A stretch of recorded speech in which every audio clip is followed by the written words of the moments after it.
እንደምን ከረማችሁ አድማጮቻችንና ተመልካቾቻችን ይህ ፌደራሊስት ፐልስ ነው። ዛሬ አንድ ለየት ያለ ፕሮግራም ይዘን ቀርበናል።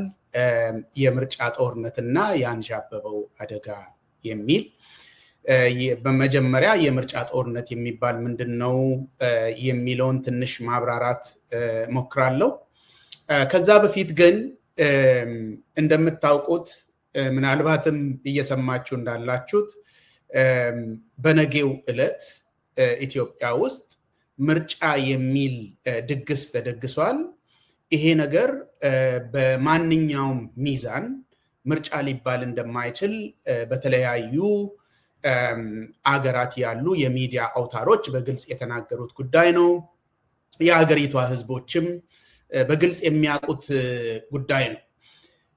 ምንድነው ዋጋ የሌለው ምርጫ ወይ ደግሞ ሻም ኤሌክሽን የተባለበት ምክንያት ምንድነው ከተባለ፣ አንደኛ ካለምንም ተወዳዳሪ አብይ አህመድ ብልጽግና የሚባል የእሱ አጃቢዎችን ይዞ የቀረበበት ድግስ መሆኑ ነው።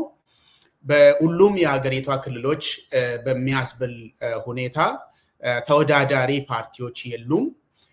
አሉ ተብለው በአዛውንቷ የምርጫ ቦርድ ሰብሳቢ የተነገሩ 45 ነው ያለችው ይመስለኛል።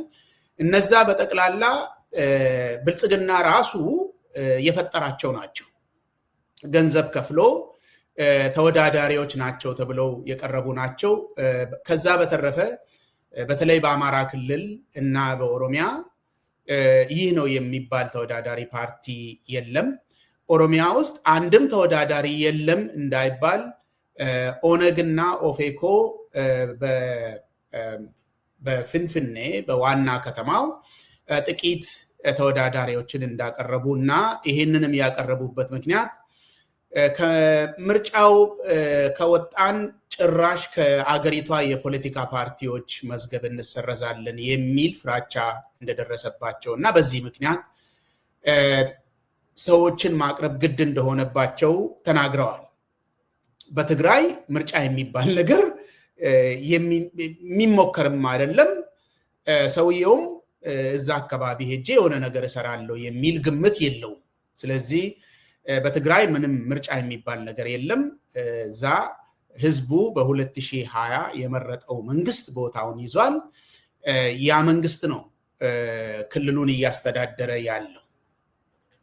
ስለዚህ ዘኢኮኖሚስት በተለይ አብይ አህመድስ ኢምፒሪያል ቪዥን በሚል ያቀረበው ትንታኔ በዓለም ፊት የአብይን ድግስ ያጋለጠ ሆኗል እና አልጀዚራ ተከታታይ የሆነ ጽሁፍና የቴሌቪዥን ምክክሮችን አቅርበዋል።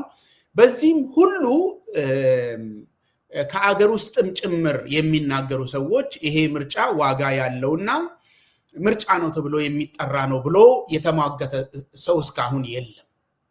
በአጠቃላይ ይሄ ምርጫ በእንግሊዝኛ ሻም ኤሌክሽን የሚሉት ወደ አማርኛ ሲተረጎም ምንም ዋጋ የሌለው ስም ብቻ ምርጫ የሚባል ስም ብቻ የተለጠፈበት አብይ አህመድ ስልጣኑን ለማራዘም የደገሰው ድግስ ነው።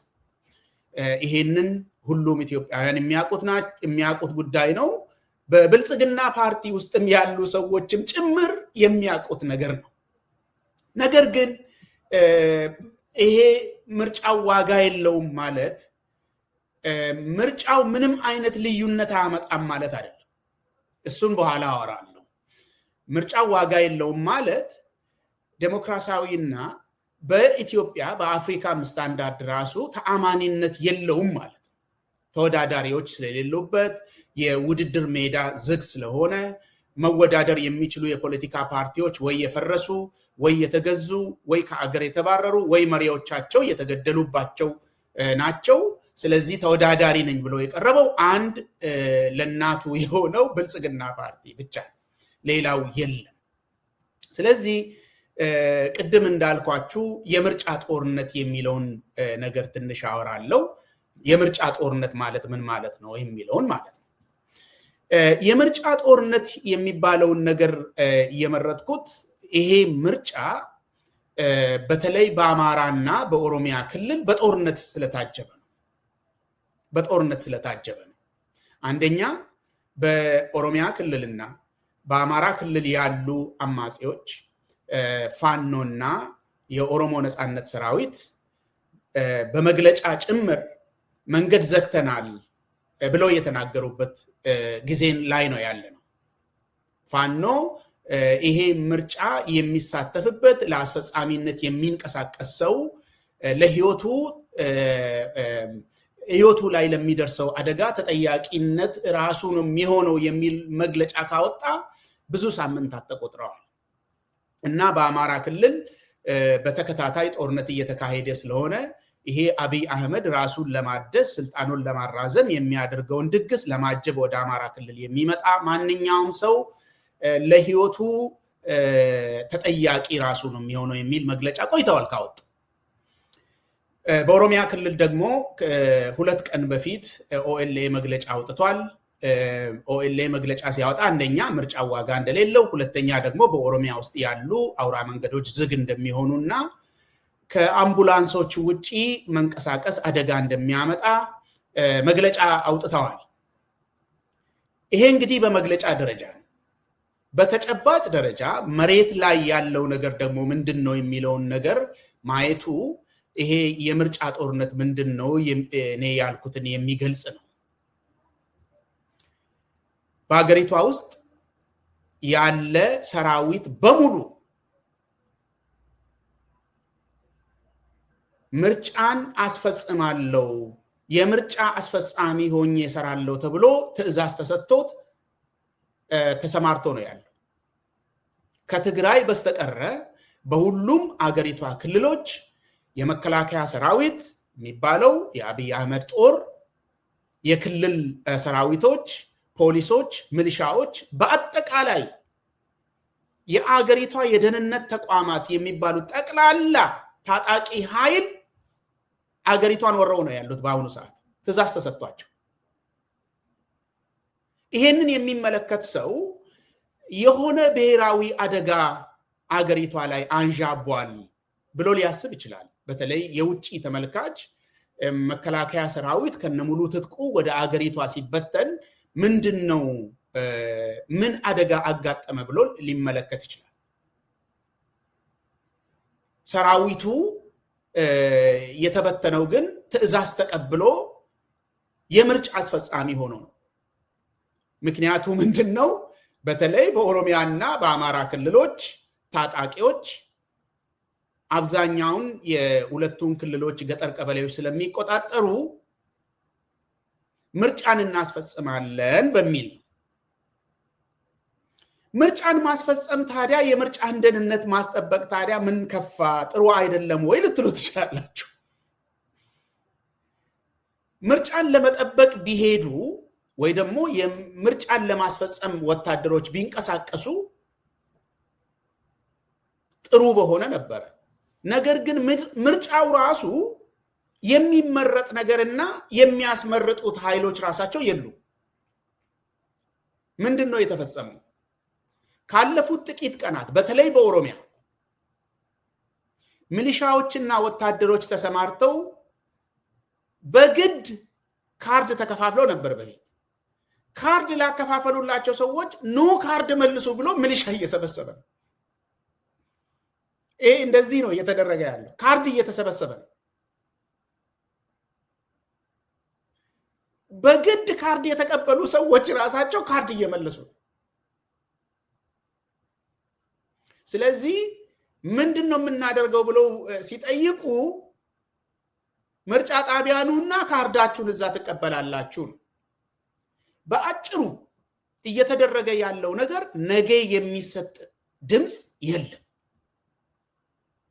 መከላከያ ሰራዊት የተባለውና የሀገሪቷ ታጣቂ ኃይሎች የተሰማሩት ምርጫ ተደርጓል የሚል መልእክት ለማስተላለፍ ምርጫ ተደርጎ አሁን ይስሙላ የምንለውን ራሱ ማለት ነው። ይስሙላ የምንለውን ራሱ ምርጫ ተደርጓል የሚል መልእክት ለማስተላለፍ ነው ወታደር የተሰማራ። ግን ወታደር እያደረገ ያለው ከኦኤልኤ እና ከፋኖ ጋር ግጥሚያ ይዘው ነው ያለው እንጂ ምርጫ ጣቢያዎች ላይ የሚያደርጉት ነገር የሚያስፈጽሙት ነገር አንድም ነገር ያለ አይመስለኝም። ምንም የሚያስፈጽሙት ነገር የለም። ምክንያቱም ካርድ ራሱ እየተሰበሰበ ነው። በተለይ በኦሮሚያ በአማራ ክልል ሌላ ነገር ነው። ጦርነት ነው። ሁሉም አካባቢ የድሮን ተኩስ ነው። ትልቅ መሳሪያዎች ጥቅም ላይ የሚውልበት ጦርነት ነው። ሁሉም አካባቢዎች በሚባል ደረጃ ተኩስ ነው ያለው። ሰው ወጥቶ ድምፅ መስጠት ይቅርና ለደህንነቱም ቤት ውስጥም ቁጭ ብሎ ለደህንነቱ የሚሰጋበት ጊዜ ነው አሁን ያለው። አብይ አህመድ ግን ምንድን ነው የፈለገው ነው? ወታደርን በማሰማራት የፈለገው ነገር ምንድን ነው? ወታደርን ያሰማራበት ምክንያት ምርጫ ተደርጓል።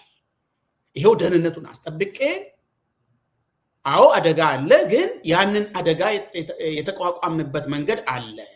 ይሄው ወታደሮችን አሰማርተን ምርጫ ተደርጓል። ያቺ ይስሙላ የምንለውን ራሱ ማለት ነው። ልብ አድርጉ።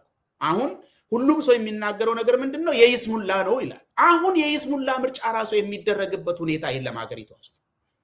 ስለዚህ ኮሮጆ ተዘጋጅቶ ስላለ ያንን ኮሮጆ የቀበሌ ሊቃነ መናብርትና ሚሊሻዎች በካርድ ሞልተው ነገ ወደ ምርጫ ጣቢያ መልሰው አዛውንቷ የቦርድ ሰብሳቢ ከቤተ ክርስቲያን ተጠርተው የመጡት አዛውንት ደግሞ መግለጫ አውጥተው አብይ አህመድ አሸንፏል የሚሉበት ጊዜ ነው ማለት ነው እንጂ ለይስሙላ የሚባል ምርጫ ራሱ የሚደረግበት ጊዜ የለም። ኢቨን በኢህአደግ ጊዜ የምናውቀው የምርጫ አይነት የሚደረግበት ሁኔታ የለም።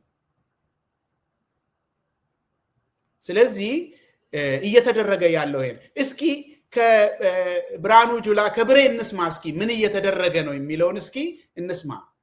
ዝግጅት በተሟላ ቁመና ላይ እንደሚገኝ አስታውቀዋል። ምርጫውን ለማደናቀፍ የሚንቀሳቀሱ ኃይሎች የተለያዩ ሙከራዎችን እያደረጉ ቢሆንም መከላከያ ሰራዊት እነዚህን የጥፋት እቅዶች ማክሸፉን አረጋግጠዋል። ፊልድ ማርሻል ብርሃኑ ጁላ አክለውም የኢትዮጵያ ፌዴራል ፖሊስ ከሪፎርሙ በኋላ በሰለጠነ የሰው ኃይል በዘመናዊ ትጥቅና በቴክኖሎጂ መደራጀቱ የዜጎችን ደህንነት ለመጠበቅና በተለይም ሰባተኛውን ጠቅላላ ምርጫ ሰላማዊ ሆኖ እንዲጠናቀቅ የጎላ ሚና እንደሚጫወት ገልጸዋል። በአቅሙ ግዙፍ ነው፣ ሰፍቷል፣ ዘመኑ ዋጅቷል። ዘመኑ የሚዋጅ ቴክኖሎጂ ታጥቋል። ጥሩ የሆነ አደረጃጀት ፈጥሯል። በዓለም ሀገሮች ምርጥ ፖሊስ የሰማችሁት ጉዳይ ነው። እንግዲህ ብሬ እየተናገረ ያለው የፌዴራል ፖሊስ አቅሙ በጣም ፈርጣማ ነው፣ ዘመናዊ ሆኗል፣ ዘመኑን ዋጅቷል። ስለዚህ ይሄንን ምርጫ የማስፈጸም ደህንነቱን የመጠበቅ አቅም አለው እያለ ነው። ብሬ ፌዴራል ፖሊስ አቅሙ ካለው አንተ ለምን ሄድክ ፌዴራል ፖሊስ ጋር? አሁን የመጀመሪያው ጥያቄ አንተ ለምን ተገኘ ነው። ፌዴራል ፖሊስ አቅም ካለው አገሪቷ ውስጥ ያለውን የምርጫ ጣቢያ ሁሉ የመጠበቅ አቅም ካለው የብሬ አስፈላጊነት ምንድን ነው? ምንድን ነው? ለምን የብሬ መግለጫ አስፈልገ? መሬት ላይ ያለው እውነታ ከኢትዮጵያ ውስጥ በተጨባጭ ባገኘነው መረጃ ሙሉ ኃይሉ የአገሪቷ ሙሉ ወታደራዊ ኃይል አገሪቷ ውስጥ ተሰማርቶ ነው። ሙሉ በሚባል ደረጃ ምን በሚል ቅድም እንደነገርኳችሁ ምርጫን እናስፈጽማለን በሚል ማለት ነው። አሁን ብሬ እየተናገረ ያለው ከአፉ የወጣው ጽምዶ የሚባል ነገር ሊያደናቅፍ አይችልም ነው ያለው። ሙሉውን ሄዳችሁ ከኢቢሲ መስማት ትችላላችሁ። ጽምዶ የሚባል ኃይል ምርጫ ማደናቀፍ አይችልም ነው ያለው። ነገር ግን ከዚህ በፊት ጽምዶ የሚባል ነገር አደጋ ራሱ መሆን አይችልም የሚል በመከላከያ ሰራዊት ቃል አቀባይ በኩል ተናግረው ነበር። ከጅምሯ የተቀደመች ሐሳብ ናት። የተቀደመች ሐሳብ ናት ማለት ጅምሯም መነሻዋም መድረሷም ይታወቃል። እሱ ብቻ ሳይሆን አባቷ ማን ነው አያቷ ማን ነው በደንብ የሚታወቅ ሐሳብ ነው። እንደ ሐሳብ የኢሉዓላዊ ሉዓላዊነትም ደግሞ ጸረ ሉዓላዊነት ሐሳብ ናት፣ ኢፍትሃዊ ሐሳብ ናት፣ አንፌር የሆነች ሐሳብ ናት፣ የምትመክን ሐሳብ ናት፣ ተግባራዊ የምትሆንም ሐሳብ አይደለችም እና በአጠቃላይ ቅዠት ነው። ቅዠቱ ግን የኢሉዓላዊነትን ወይም ደግሞ ጸረ ሉዓላዊነትን ታሳቢ ያደረገ ኢፍትሃዊ የሆነ እንደው የቅዠት አይነት ሐሳብ አድርገን ልንወስደው እንችላለን። ከምንም በላይ ደግሞ የተቀደመች ሐሳብ ናት ማለት ጥንስሷም ጅምሯም የሚታወቅ ሐሳብ ስለሆነ ያን ያህል ግምት የሚሰጣትና ኢትዮጵያን የምትመጥን ለኢትዮጵያ ሰላምና ደህንነት አስጊ እንዲሆና የምትወሰድ አይደለችም።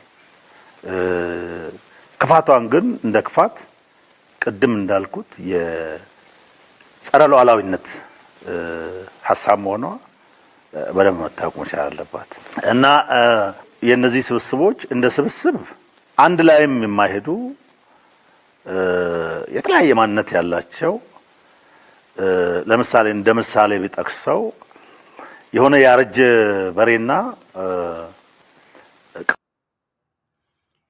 ይሄ ነው እንግዲህ እየተናገሩ ያሉት ነገር ምን ያክል የተምታታ እንደሆነና ከፍተኛ ስጋት እንደገባቸው ያቺን ብቻ ለማሳየት ነው። አሁን ከፍተኛ የሆነ ስጋት፣ የምን ስጋት?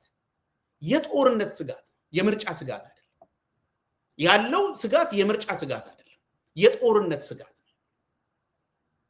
እነሱ ጽምዶ ብለው በቃል አቀባዩ በኩል ባለፈው 2 ሳምንት ይመስለኛል መግለጫ ያወጡት። አሁን ሰውየው እሷ እያለ የሚያወራው ምንም ዋጋ የላትም፣ አያቷን ድረስ እናውቃለን፣ ምንም ነገር አታመጣም እያለ የሚፎክረው ብርሃኑ ዛሬ መጥቶ ሊያደናቅፉን አይችሉም መክተናቸዋል ብሎ ነው የተናገረው። በሰሜን ወሎ አካባቢና በተለያዩ አካባቢዎች ከፍተኛ የሆነ ትንኮሳ አድርገውብናል ማን ጽምዶ ብሎ ነው የተናገረው። ከፍተኛ የሆነ ትንኮሳ አድርገውብን አሸንፈናቸው ወደ ትግራይ ተመለሱ ነው ያለ። አሁን ማን አሸነፈ ማን ተሸነፈ አይደለም ጉዳዩ።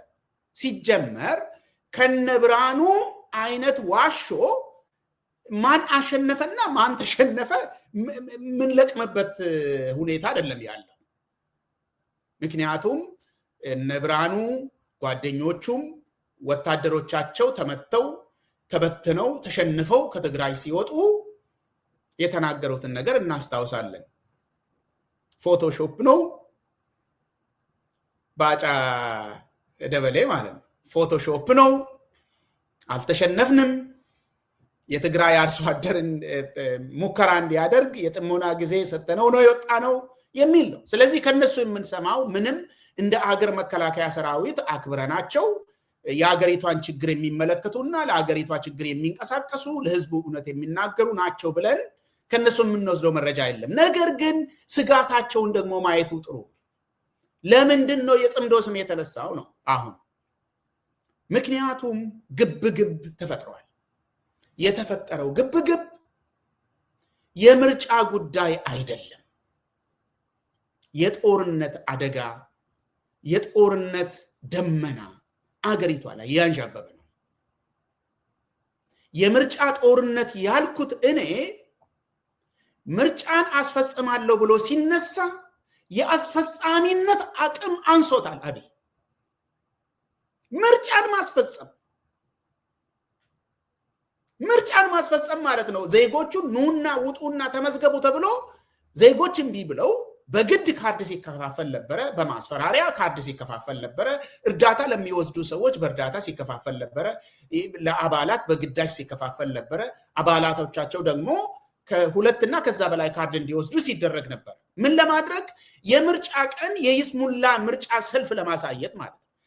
አሁን ቀኑ ሲደርስ ያ ነገር ተፈጻሚነቱ ጥያቄ ውስጥ ገባ። የይስሙላ ምርጫ ማለት ጥያቄ ውስጥ ገባ። ኢህአዴግ ከዚህ በፊት የይስሙላ ምርጫ ያደርግና ቲያትር ሰርቶ ራሱ ወደ ስልጣን ይመለስ ነበር። ያ ነገር አሁን አልተቻለም። አሁን አብይ አገሪቷ ውስጥ የማስተዳደር ነገር ይቅርና ሰላምን የማስከበርና የደህንነት የዜጎችን ደህንነት የመጠበቅ ነገር ይቅርና የአንድ ቀን ምርጫን አስፈጻሚ ለመሆን አቅም አነሰው። በዚህ ምክንያት ነው የጽንዶ ስም የተነሳ።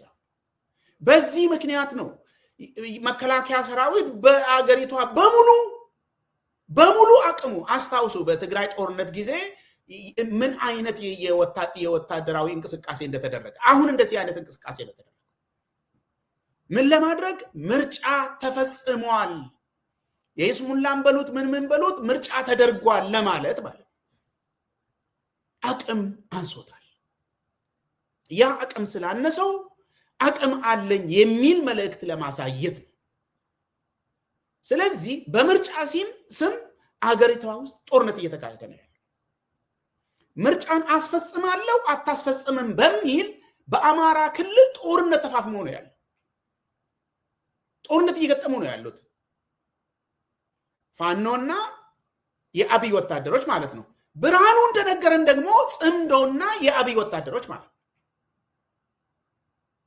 በኦሮሚያ ክልልም ምርጫን አስፈጽማለሁ አታስፈጽምም በሚል የጦርነት ሁኔታ ተፈጥሯል። አሁን አገሪቷ የገባችበት ሁኔታ በምርጫ ስም የገባችበት ሁኔታ ምርጫን ማስፈጸም ወይ ደግሞ የዜጎችን ድምጽ መቀበል ሳይሆን የጦርነት ሁኔታ ነው የተፈጠረው። ትናንትና ኦኤልኤ የጅቡቲን እና አዲስ አበባን የሚያገናኝ የባቡር መንገድ ዘግቻለሁ ብሎ መግለጫ አውጥቶ ነበር። ዛሬ ሶሻል ሚዲያ ላይ ምናልባት እንዳያችሁት ከአዋሳ ወደ ፍንፍኔ የሚመጣው መንገድ በአማጺዎች ስለተዘጋ ቆመን አድረሱልን ብለው ዜጎች ቪዲዮ ቀርተው ልከዋል ሶሻል ሚዲያ። አገሪቷ አሁን ያለችበት ድባብ የምርጫ ድባብ ሳይሆን የጦርነት ድባብ ውስጥ ነው ያለችው። የጦርነት ድባብ ውስጥ ነው አገር ያለችው። ምርጫ አይደለም። ስለዚህ በአጭሩ በአገር ውስጥም በውጭ ሀገርም ይሄ ምርጫ አንደኛ ቢፈጸም የይስሙላ እንደሆነ፣ ሁለተኛ ደግሞ ያንን የይስሙላ ምርጫ ራሱ መንግስት ተብዬው ያስፈጻሚነት አቅም እንዳጣና ችግር ውስጥ እንደገባ ሁሉም ሰው እያየ ነው። አሁን እኔ መናገር የፈለግኩት ይሄንን አይደለም። ይሄ ብዙ የሚዲያ አውታሮች በተለያዩ የዓለም ቋንቋዎች ያወጡት ነው። እሱ ልደግም አይደለም። የምርጫ ጦርነት ተፈጥሯል። በምርጫ ስም ጦርነት ተፋፍሟል። ያ ወዴት ይወስደናል? አሁን እየተደረገ ያለው ነገርስ ትርጉሙ ምንድን ነው የሚለውን ሐሳቤን ለመስጠት ነው የመጣው። ያንን ለመናገር አሁን አብይ ኮሮጆ ሰብስቦ ይመለሳል። ያንን ኮሮጆ ሰብስቦ ደግሞ አንዳንድ ሚዲያዎች እየተናገሩ ያሉት እንዳውም ኦልሬዲ ስላሸነፈ አሸንፍ ያለው የሚል ወሬም ብዙ የምንጠብቀው ነገር አይደለም። ኦልሬዲ እሱ ራሱን አሸንፍ ያለው ብሎ ለማወጅ ተዘጋጅተዋል ይላሉ። which is true ትክክል ነው።